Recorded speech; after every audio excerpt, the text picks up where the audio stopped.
Assalamualaikum warahmatullahi wabarakatuh. Waalaikumsalam warahmatullahi wabarakatuh. Rahmati Allah, pagi ini kita sampai ke agenda ketiga ya. Agenda ketiga ada 3 mata diklat, manajemen ASN, apalagi WAL, satunya lagi apa? Ada ingat? Manajemen publik. Pelayanan publik. Di agenda 3 ini nanti panjenengan bisa setelah memframing dari agenda 1, 2 sudah lebih mendalam tentang kinerja jenengan nantinya di Satker. Yang ketiga, bagaimana implementasi kebijakan agar bisa diterapkan dalam pelayanan publik.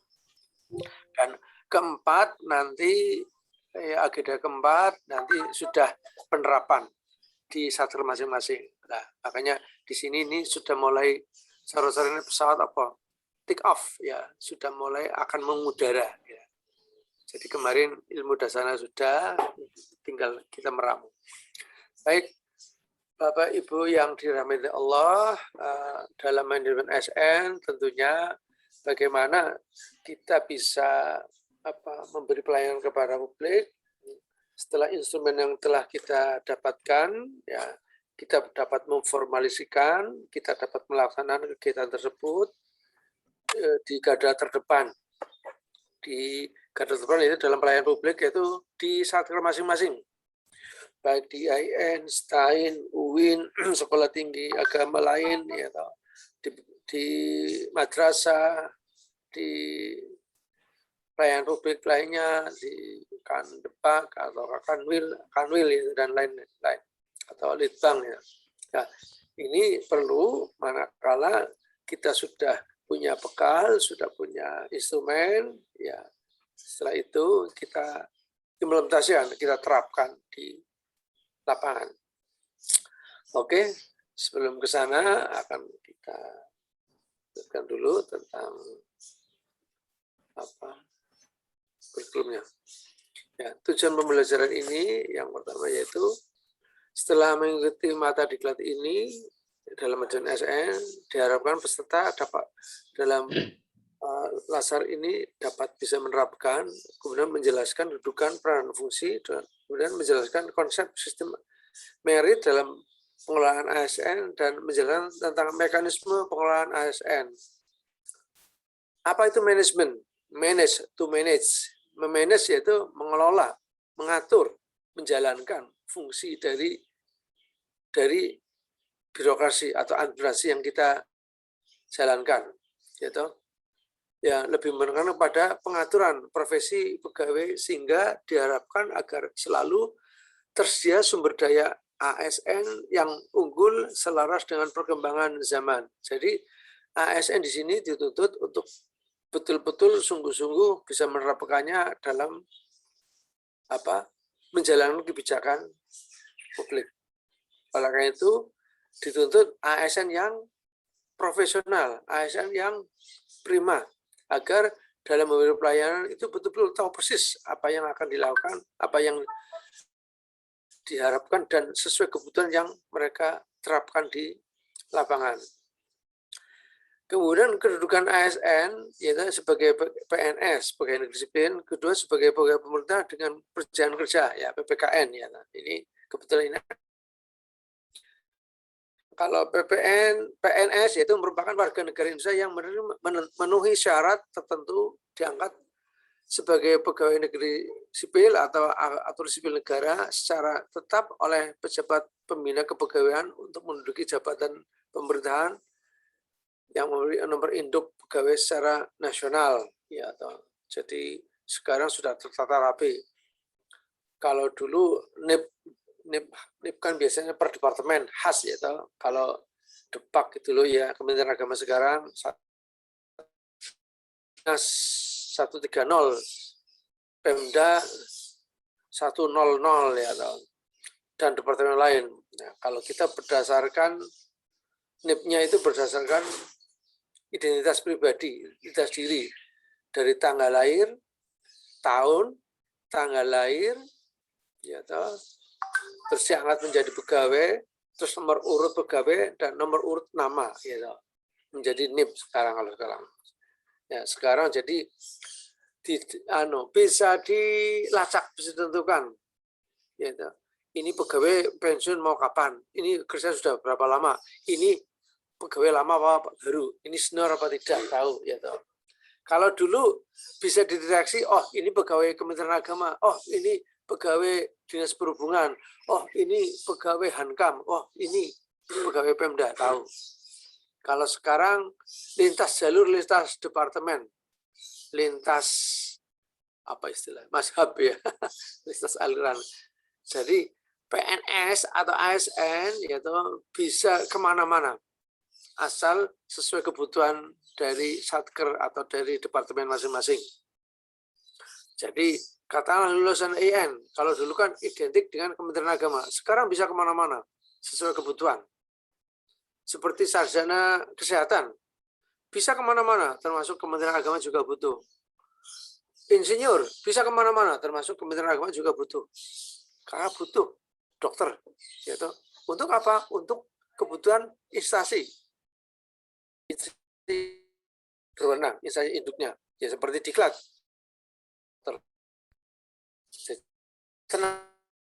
Bisa. Punya poliklinik, diklat juga punya dokter, punya perawat. Ya. IAIN, STAIN, biasanya yang besar-besar itu punya, ya seperti Kemenak Pusat punya poliklinik, punya tenaga medis, ada perawat, ya dan seterusnya. IAIN biasanya itu. Jadi yang besar-besar dimungkinkan perlu karena untuk apa? Ya untuk peningkatan mutu SDM, untuk kesejahteraan SDM. Ya perguruan tinggi juga ada, ya, Kemenak yang belum, mungkin yang sesuai kebutuhan, ya lambat laun semua membutuhkan.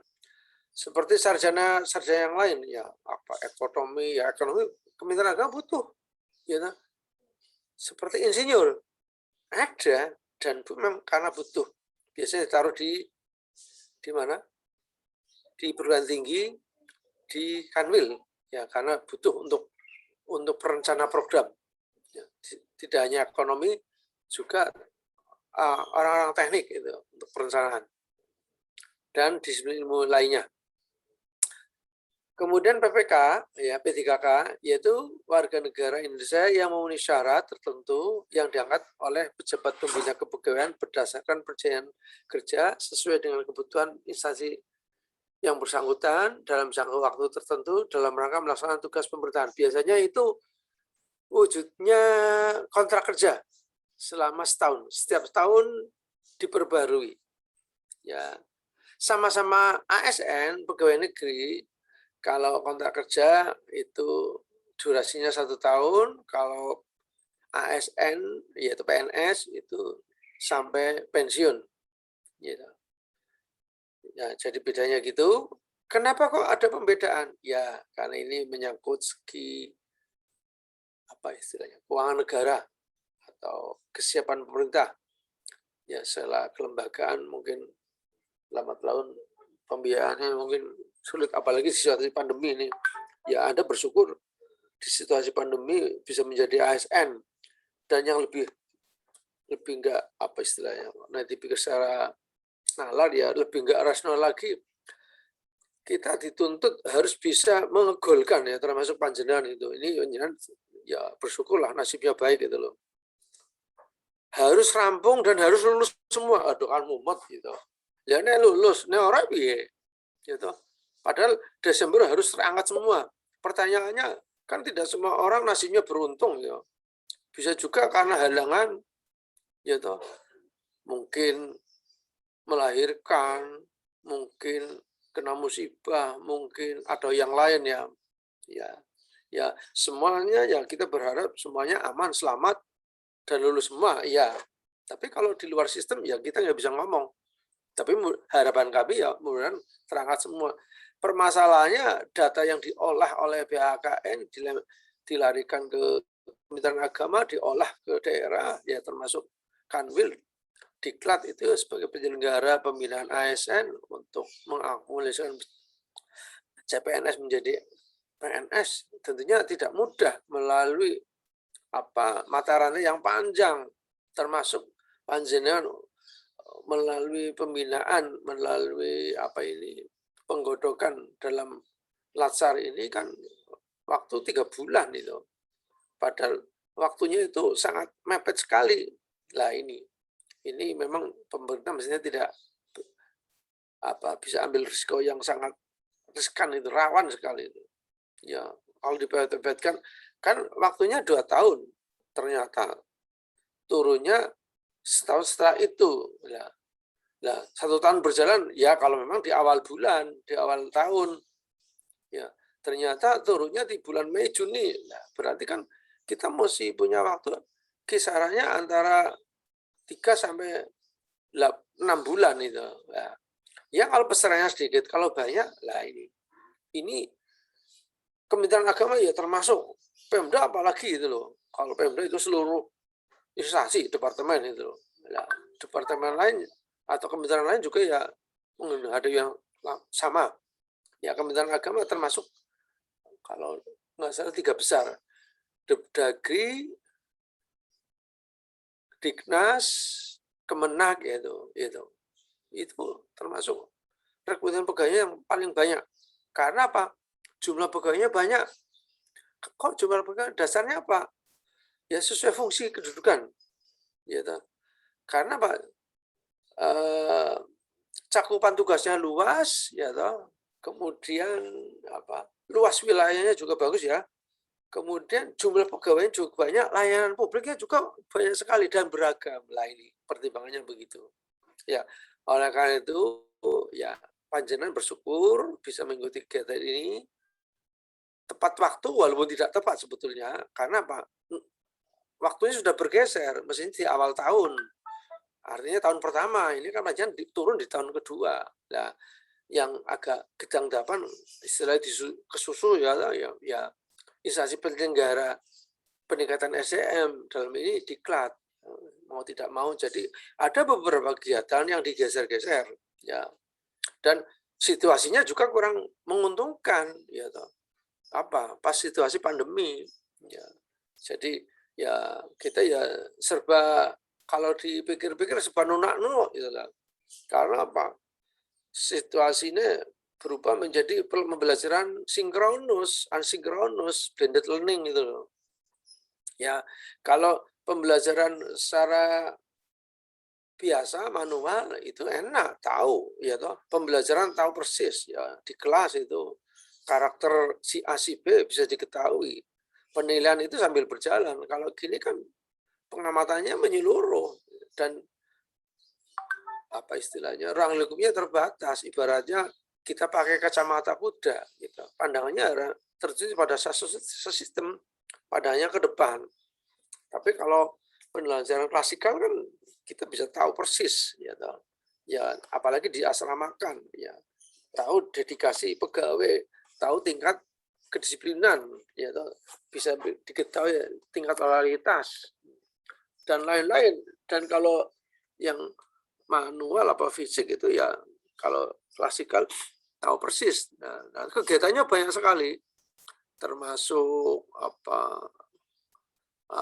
termasuk uji kompetensi ya, apalagi sarjana di lingkungan Kemenak ya, tentunya biasanya ada semacam kalau di pondok pesantren ya kalau di ya ada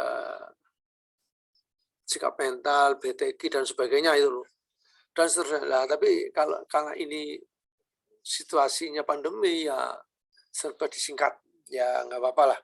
Mudah-mudahan substansinya tidak mempengaruhi dan tidak bisa memenuhi bisa memenuhi target dan sesuai yang dibutuhkan. Baik, berikutnya peran dan tugas ASN ya, yaitu sebagai pelaksana kebijakan publik, sebagai pelayan publik, dan sebagai perekat dan pemersatu bangsa. Ini peran ASN ada 3 ya, pelaksana, pelayan, dan perekat pemersatu bangsa. Ini penting Bapak Ibu dicamkan itu loh. Kemudian pegawai aparatur sipil negara bertugas melaksanakan kebijakan yang dibuat oleh pejabat pembina kepegawaian sesuai dengan ketentuan peraturan perundangan yang berlaku. Kemudian berikutnya yaitu memberikan pelayanan publik yang profesional dan berkualitas serta memperkuat persatuan dan kesatuan negara kesatuan Republik Indonesia.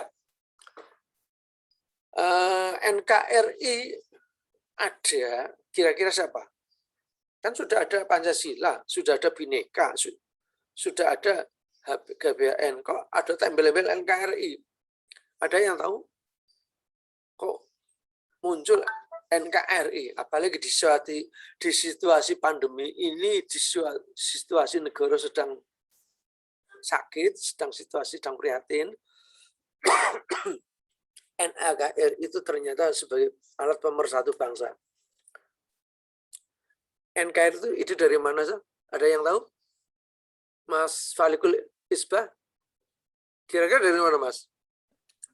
Dari apa sih kemarin pernah dibahas ya. Pak Hasan itu yang tahu mesti bagian politik. Oh ya, Pak Hasan coba, Pak Hasan. Nah, Pak Hasan coba, nggak apa-apa. Yang tahu silakan. Kalau NKRI harga mati itu kalau saya baca malah dari Natsir, Pak. Nah, Iya, Muhammad Nasir. Muhammad Natsir. iya. Sejarahnya biar Mas Hasan. Yang panjang Apa, Pak? ketahui. Sejarahnya gimana? Bisa cerita sedikit. Ya ini nganu Pak, apa namanya? Memang slogan yang sering diutarakan oleh Pak Natsir dulu ya di Orde Lama itu.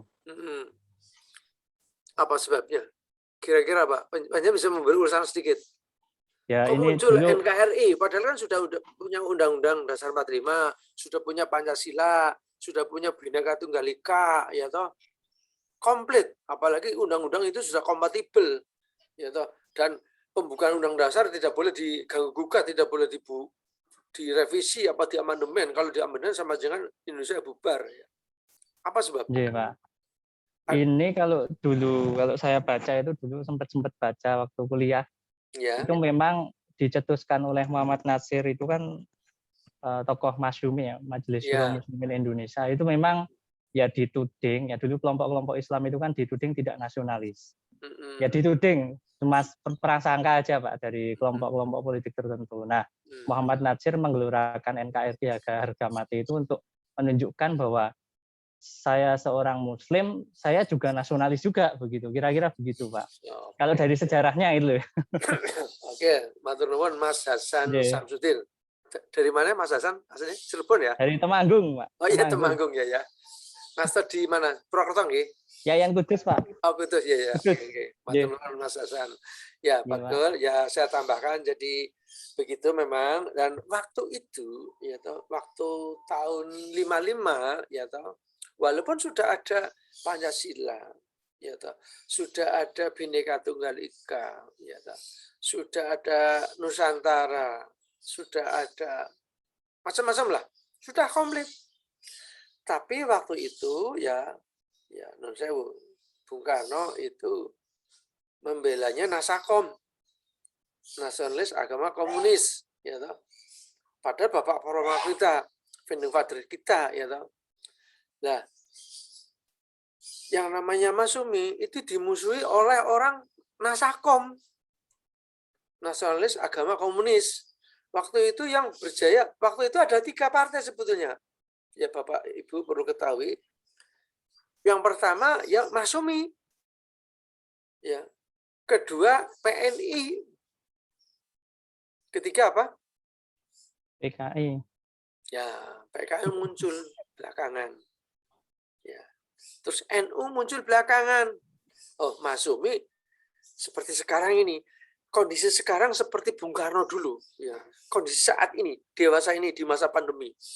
Ini situasi negara seperti dulu. Cuma di sini adanya PKI gaya baru. Ya, kondisi modern. Hampir sama. Ya, ini Indonesia sedang sakit. Kita perlu waspada. Ya. Kita arahnya mana? Kita sih berharap, berdoa Indonesia kembali normal dan sejuk, ya, tidak ada antara-antaraan. Ya. amin. Jadi waktu itu supaya sempat akhirnya Masyumi dibubarkan. Padahal sangat nasionalis, sangat agamis. Dulu dibentuk-bentuk, dulu belum ada yang namanya radikal, belum namanya adanya Islamophobia, belum adanya apa yang menyudutkan umat Islam intinya. Ya, belum, istilah itu belum muncul. Ya, akhirnya Masyumi di Brandel. Padahal itu cikal bakal yang mengantarkan bangsa Indonesia. Tapi karena dibisiki oleh orang-orang PKI, musuh Aidit, ya, jadi Indonesia kayak gitulah.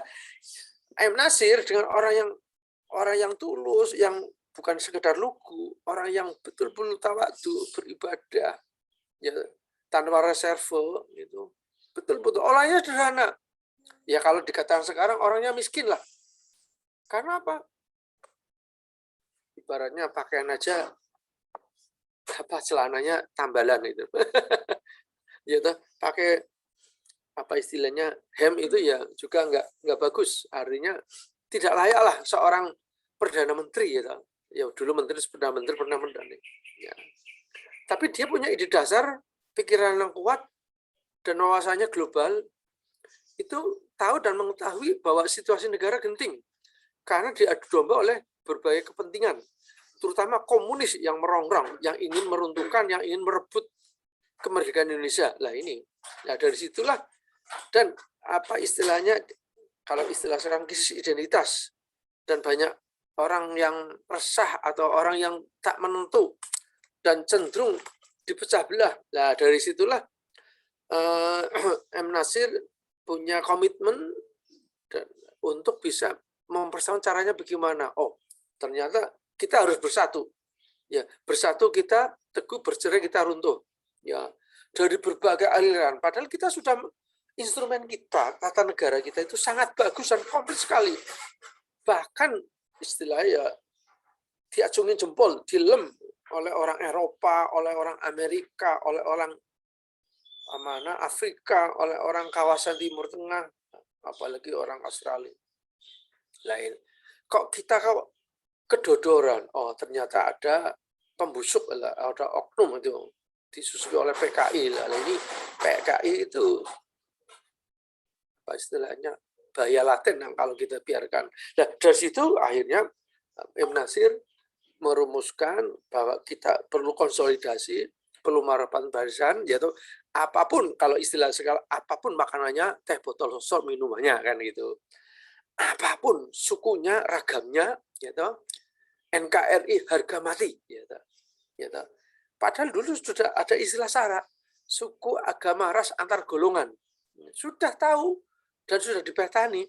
Dan waktu Indonesia merdeka, kita tahu umat Islam itu mayoritas, tapi Islam kan agama rahmatan lil alamin, gitu. Gitu. Untuk kesejahteraan umat manusia di bumi ini. Ya, jadi mengakomodir semua kepentingan seluruh makhluk hidup umat bangsa, gitu. Tapi ternyata masih belum cukup. Oleh karena itu, dengan kesederhanaannya, M. Nasir akhirnya menggelorakan. Tidak hanya di tanah air, di konferensi meja buntal di Asia Afrika, di apa istilah kayak di PBB itu ya, di parlemen dan sebagainya, termasuk di perjanjian Jati ya. Akhirnya orang-orang PKI atau orang-orang yang ingin menggulingkan pemerintah atau nggak senang kalau Indonesia itu bersatu dan umat Islam itu bangkit, padahal umat Islam itu bukan penjajah, justru mensejahterakan rakyat. Ya, akhirnya dengan adanya itu NKRI utuh. Ya, apapun pemberontakannya, monggo kita kembali ke kitoh ya. Ini salah satu ya. Salah satu perjuangan M. Nasir itu loh. Kalau kemarin ada Bung Tomo gitu. Dan kemarin kan saya cerita peran umat Islam sangat tinggi di sini. Ya, kedudukannya sangat tinggi. Beda dengan Cina, dengan komunis itu ingin merongrong. Kalau perlu Indonesia jadi Indo-Cina lah ini. Mungkin kalau saya ngomong gini, nanti oleh pemerintah saya dianggap tidak loyal. Padahal bukan begitu. Inilah hakiki orang hidup di bumi pertiwi ini. Gitu. Harus menjunjung tinggi tentang umat. Ya ini. Jadi itu asal mulanya. Ya. Nah sekarang sudah dikunci. Itu pun sekarang masih dirongrong ya. Kalau kita cerita sejarah sekarang kekinian, wah mumet. Gitu. Saya informasi banyak, tapi mungkin tidak etis di sini karena waktunya juga terbatas. Kita teruskan ya. Berlebar saja. Baik. Berikutnya ASN bertugas dan berperan sebagai ASN senantiasa dan taat sepenuhnya kepada Pancasila Undang-Undang Dasar 45, Negara Kesatuan Republik Indonesia, yaitu negara dan saya menggunakan kepentingan negara daripada kepentingan diri atau golongan. Ya ini waktu itu memang terkotak-kotak, yaitu ini golongan Masyumi, ini golongan Marhenis, ini golongan PKI, ini golongan NU gitu. Waktu itu, tapi dengan adanya M. Nasir gitu, ya bisa dinetralkan. Semua warga negara Indonesia, semua umat manusia, semua orang berkepribadian Pancasila lah ini. Dalam apa? Tidak mengkotak-kotakkan. ASN harus senantiasa mengutamakan dan mementingkan persatuan dan kesatuan. Nah ini penting. Ya. Jadi panjenengan nanti sebagai CPNS menjadi PNS, menjadi ASN, ya panjenengan sebagai agen tunggal, ya toh untuk apa? Untuk membina lingkungan sebagai pertumbuhan bangsa, negara, panjenengan bisa memberi pencerahan kepada apa? Kepada lingkungan di sekitarnya, di lingkungan satir masing-masing.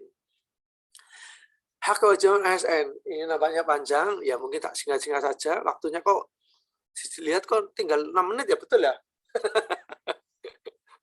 Gak apa-apa. 10 menit lagi Pak.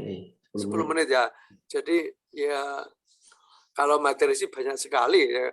Masalahnya ya bolak-balik, kalau konvensional, saya kalau di kelas itu bisa sampai sore. Kalau di sini kalau materi hanya disajikan hanya 5 menit.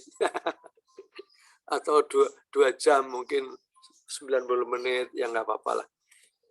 Tapi substansi tidak berubah, justru mengenai sasaran. Jadi nanti ada apa istilahnya, bisa panjenengan pelajari, bisa dipahami ya di slide berikutnya. Oke, hak dan kewajiban ASN itu hak adalah satu kewenangan atau kekuasaan yang diberikan oleh hukum, suatu kepentingan yang dilindungi oleh hukum baik pribadi maupun umum.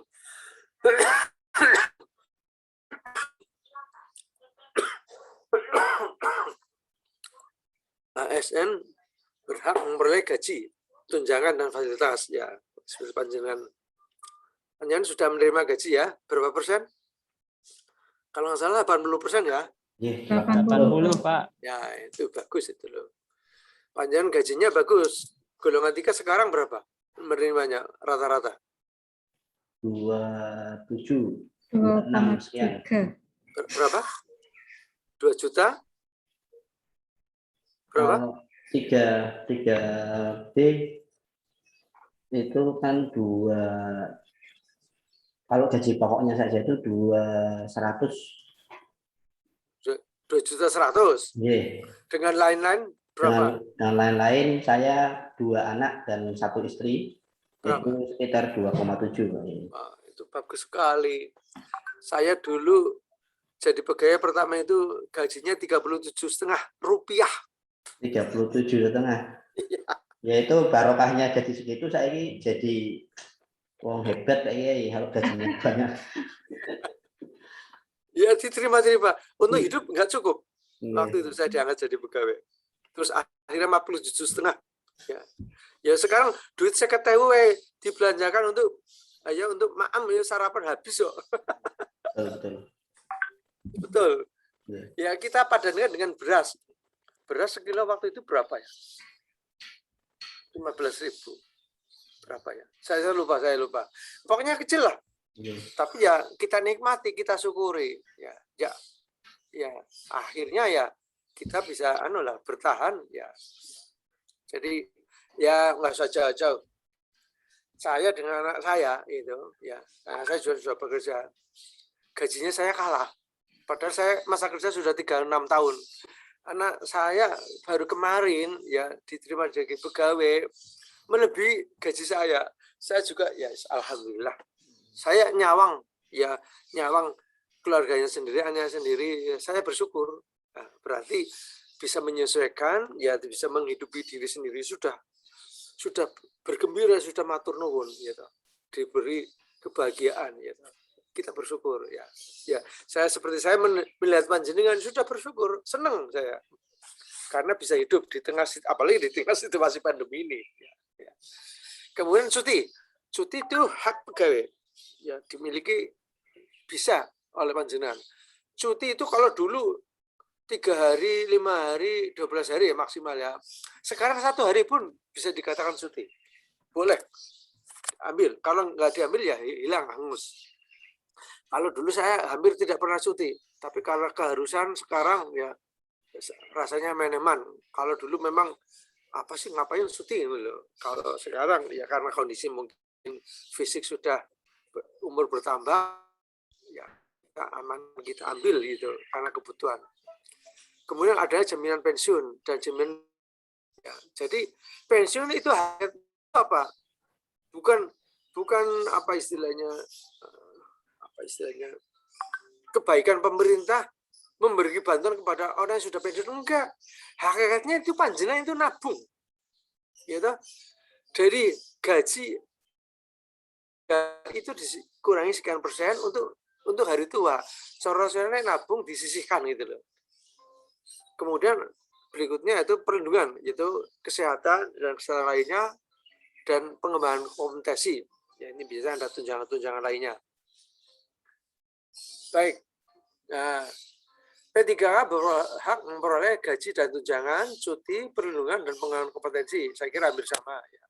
Cuma bedanya antara P3K dan ASN, kalau P3K ini ya masa kerja ya 1 tahun diperpanjang ya, sama-sama ASN-nya, dan kalau panjenengan dapat, kalau karirnya bagus, dapat apa istilahnya, hak untuk menjadi mengembangkan karirnya menjadi pejabat struktural fungsional. Kalau ini hanya fungsional aja, tidak bisa, artinya jabatan karir tidak bisa. Kok ini ada? Ya karena kebutuhan negara dan kemampuan negara untuk bisa membiayai juga ya terbatas ya, antara lain begitu. Di pasal 92 Undang-Undang ASN, pemerintah juga wajib memberikan perlindungan berupa jaminan kesehatan, kecelakaan kerja, kematian, dan bantuan hukum. Ada.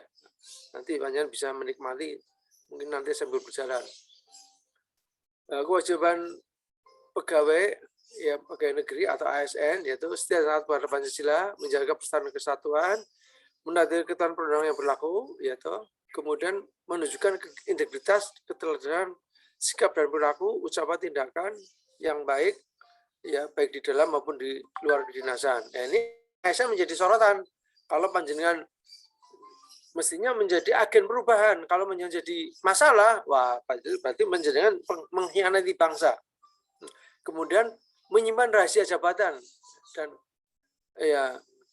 dan hanya dapat mengumumkan rahasia jabatan sesuai dengan ketentuan yang pernah berlaku. Jadi apalagi panjenengan sebagai ASN tidak boleh menjadi salah satu agen gitu. Kalau agen perubahan nggak apa-apa, tapi kalau agen spionase, nah ini baik diketahui maupun tidak, ya kalau dikatakan soal lambat laun ya tercium, ya nanti langsung diciduk, langsung diamankan oleh aparat negara. Nah, ini tidak boleh, apalagi jadi agen negara asing atau menjadi penggerak separatis. Nah, ini juga nanti kena. Dan seterusnya ada kode etik. Sistem MIRET yaitu kebijakan manajemen ASN berdasarkan kualifikasi, kompetensi, dan kinerja secara adil dan wajar dengan tanpa membedakan latar belakang, ras, warna kulit, asal-usul, jenis kelamin, status pendidikan, umur, dan sebagainya. Jadi nanti merit system dalam biasanya untuk karir pegawai. Ya kalau memang itu memang sesuai kompetensinya, yang baik, cerdas, ada kriterianya itu detail. Itu dalam kode etik pegawai negeri sipil itu dalam ASN. Dan seterusnya nggak saya teruskan. Nah ini prinsip dasarnya merit system yaitu dalam undang ASN yaitu saya kira nggak perlu, itu banyak sekali. Manajemen ASN yaitu mulai dari perencanaan kebutuhan, ya kayak apa rekrutmen, ya kayak panjenengan dibutuhkan sesuai dengan apa kebutuhan dari organisasi. Kalau di perguruan tinggi mungkin butuh tenaga pengajar, mungkin butuh tenaga laboran, mungkin butuh tenaga atau skill lainnya, ya ya diangkat dalam pangkat jabatan tertentu. Kemudian ada pola karir. Pembicaraan akhir ini 10 menit lagi, diberi 10 menit. Oke, nggak apa-apa ya. Kemudian ada pengembangan karir. Ya, jadi panjenengan nanti diberi kesempatan untuk bisa meningkatkan mutu karir panjenengan. Ya, mungkin di tahun pertama ya 10 tahun selama panjenengan bisa menduduki sesuatu, mungkin kajur atau di perguruan tinggi itu. Kemudian 10 tahun berikutnya mungkin sudah menjadi dekan. Ya, syukur bejo menjadi rektor kan bisa. Ya tentunya sesuai kebutuhan. Kemudian kenaikan pangkat dan mutasi itu hak panjenengan. Nah, berikutnya disiplin. Nah, ini disiplin penting. Ya. Nanti tolak ukurnya apa? Diukur dari kinerja panjenengan. Kan panjenengan kinerjanya diukur dari LCKH. Ya. Lembar capaian kinerja harian itu ada. Kemudian penggajian tunjangan sudah diatur sesuai dengan pangkat jabatan, fungsi dan kedudukan dan lamanya bekerja. Kemudian pensiun, jaminan harga dan sebagainya ada diatur dan nanti panjenengan bisa menerima. Kemudian ada penghargaan. Kalau di ASN itu penghargaan 10 tahun, 20 tahun, 30 tahun.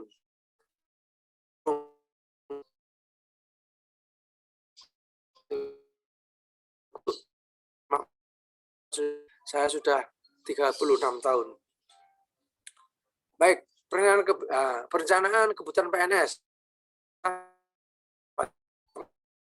Dan pangkat jabatan, prasasti merit, perencanaan pegawai. Sekarang mekanisme pengelolaan ASN. Manajemen ASN terdiri dari manajemen ya dan manajemen PPK, pengelolaan job description, pimpinan tinggi, organisasi dan sistem informasi.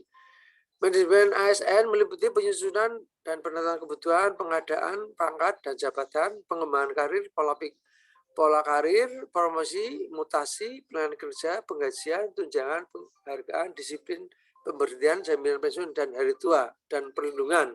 Ya, jadi panjenengan sekarang sudah menjadi ASN dijamin oleh pemerintah. Tentunya jaminan itu tidak serta-merta begitu saja. Tentunya panjenengan juga ada solusi ono kosok baline.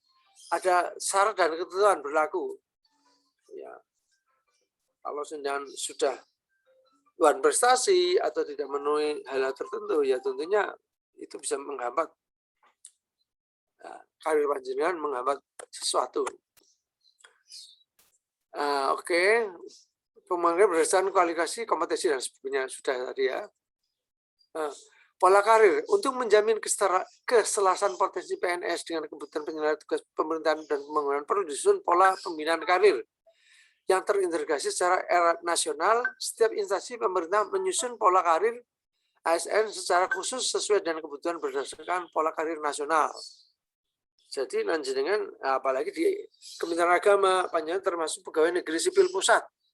Jadi katakanlah Mas Falikul Isbah bisa pindah ke mana-mana di seluruh tanah air, bisa ke Aceh, bisa ke Papua, bisa ke Ambon, bisa ke Kalimantan, bisa ke Sulawesi, ya, dan seterusnya. Ya, ini istimewanya pegawai di Kementerian Agama. Gitu. Kalau yang lainnya kan ada pegawai pusat dan pemerintah daerah. Daerah biasa ya otonom itu di bawah. Ya. Ada 5 pegawai ASN itu bukan pegawai otonomi daerah. Yang 1 pegawai ASN di bawah Kementerian Luar Negeri, pegawai di bawah Kementerian Keuangan, pegawai di bawah Kementerian Kehakiman, pegawai di lingkungan pertahanan keamanan, dan pegawai di lingkungan Kementerian Agama. Jadi panjenengan adalah seorang manusia yang bersyukur karena di 5 fungsi strategis negara. Ya enggak Mas Isbah? Betul sekali Pak Kiai. Ya. Ya, harus bersyukur. Ya, Dan alhamdulillah. panjenengan bisa rentas rektoral lintas jalur, mau pindah ke pertahanan keamanan boleh, ke Depdagri bisa dan boleh. Apalagi sekarang, kalau dulu kan NIP-nya sudah di kotak-kotak, ini per departemen. Sekarang NIP-nya satu, sama. Di Diknas, di Depdagri, di Infokom, di Kementerian Agama, sama. Ya, jadi panjenengan kalau lintas jalur pindah, ya enggak, orang luar nggak tahu ini pegawai, oh ini hasil Depag, oh ini hasil kesehatan, ini enggak. Kalau sekarang enggak. Yang penting nanti dibutuhkan profesionalisme. Ya. Nah ini panjenengan bersyukur. Mengapa ada 5 unsur itu? Karena kalau ini di otonomi daerah Indonesia ambiar. Ya. Kok gitu? Kementerian Luar Negeri. Kalau didaerahkan, jelas nanti ada perwakilan daerah. Nanti negara asing intervensi ke Kebumen atau ke desanya Mas Falikul Isbah mana? Ke Purworejo ya? Kalongan. Apa Kalongan ya? Jare Pak Dolan tuh, nanti jadi agennya pemerintah Amerika atau pemerintah Jepang. Nah, ini nggak boleh, nggak bisa. Ya, nanti daerah lain nggak boleh. Jadi ada alasannya urgen itu. Kementerian Keuangan nanti ada pola aturan keuangan daerah gitu. Walaupun ada otonomi daerah gitu. Nanti kalau kerjasama nanti jadi amburadul itu sudah dipikiran matang-matang. Kemudian berikutnya Kementerian Pertahanan Keamanan. Ya. Tidak boleh yang namanya keamanan itu ditangani oleh daerah. Ya, keamanan harus nasional, harus satu, tunggal. Agar teritorial itu ya nanti kalau tercela, wah kacau. Ya, nanti tidak sesuai dengan tujuan negara kita, tidak sesuai dengan founding father kita menggelorakan tentang artinya persatuan bangsa, apalagi diperkuat oleh M. Nasir itu tadi. Jadi banyak ada sejarahnya, panjang bisa dibuka di tentang apa fungsi dan kedudukan ASN, fungsi dan kedudukan tentang kepegawaian itu. Kemudian tadi apa luar negeri, terus Hankam, keuangan, terus apa lagi? Dalam negeri, Pak. Oh enggak, kehakiman. Ya, kehakiman. Ya, jadi tidak ada undang-undang itu undang-undang daerah, gitu. Enggak, undang-undang itu sifatnya satu, nasional, tunggal. Gitu. Ya, kalau Dagri itu diotonomkan, Pak. Ya, ini yang saya bisa tidak diotonomkan. Ya, jadi nanti ada hukum adat, ya, berkuasa, berlaku. Ya, nanti penerapan hukum itu tidak adil, yaitu orang Batak dihukum adat Jawa atau orang Sunda dihukum adat Baduy atau adat Minangkabau, ya nggak bisa. Satu tunggal. Ya. Terus agama itu harus tunggal. Tidak ada agama lokal, agama legal, agama apa regional gitu loh. Agama satu, kan agama universal loh, gitu. Agama contohnya agama Islam ya satu nabi gitu. Walaupun agama Islam itu bukan satunya diturunkan oleh Nabi Muhammad, agama Islam ya diturunkan oleh Khulafaur Rasyidin itu 25 nabi yang Rasulullah ditetapkan tentang itu gitu. Dari Nabi Adam sampai Nabi Muhammad itu agamanya Islam ya, kecuali satu tok agama Kristen yaitu dari Nabi Isa gitu, alaihissalam itu pun sebetulnya agama Islam tapi memang bersiri khusus mungkin ya. Apalagi sudah di apa istilah ada penyimpangan ya dari pola sekarang ini ya. Itu jadi kelima mazhab itu sangat dibutuhkan oleh negara dan penyimbang oleh penilaian kerja kurang berapa menit nih, 1 menit 2 menit ya, oleh penerimaan pengukuran kompetensi meliputi kompetensi teknis, kompetensi manajerial, kompetensi sosial kultural gitu. Diukur dari tingkat prestasi pendidikan, pelatihan teknis, fungsional, pengalaman kerja secara teknis. Ini kompetensi teknis. manajerial diukur dari tingkat pendidikan, pelatihan struktural dan manajemen dan pengalaman kepemimpinan. Ini bisa menduduki jabatan, pejabat karir, dan kompetensi sosial kultural diukur dari pengalaman bekerja berkaitan dengan masyarakat, majemuk dalam hal agama, suku, budaya, sehingga memiliki wawasan kebangsaan secara umum. Penggajian dan sebagainya diatur oleh aturan main. Penghargaan yaitu seperti tadi ada tanda kehormatan. Kalau ASN ya ada tadi 1, 2, 3 ya apa perak, emas, satunya lagi apa? Apa emas? Emas. Terus apa? Perak, perunggu, Pak. Perak, perunggu ya. Perunggu. Ya, perunggu ya. Kayak medali emas ya, Mas. Oke, ini nampaknya masih banyak nih. Saya punya apa? Punya PowerPoint ada 3, 4 ya, sesuai keperluan. Ya, saya kira waktunya habis, ini sudah ada peringatan. Ada pertanyaan mungkin? Untuk materi yang ini mohon nanti di-share di grup aja ya. Sudah. Nah, kalau ya di collab chat kayaknya beda sini. Oh, beda. Oh, ya nggak apa-apa. Bisa. Ya, materi macam-macam. Oke, nih. Nanti minta di-share di grup. Nanti tugasnya sudah ada, sudah dilihat ya, Mas Isbah. Sampun, ya. Sudah ada. Nih. Saya kira begitu, karena dibatasi ruang dan waktu, ya saya kira kegiatan hari ini. Besok ada pertemuan nggak, Mas? Besok ada ya? Buatan hari Kamis nanti 2 kali, pagi dan sore. Oke, oke. Untuk hari ini nggak ada pertanyaan. Ada pertanyaan nggak, Bapak Ibu? Saya kira cukup. Cukup nih. Ya. Tugas-tugas dikerjakan dan langsung di-upload di laman Collabshare nggih. Ngaten nggih? Iya, Pak. Nggih, matur nuwun, kurang lebih mohon maaf. Assalamualaikum warahmatullahi wabarakatuh. Waalaikumsalam. Assalamualaikum warahmatullahi wabarakatuh.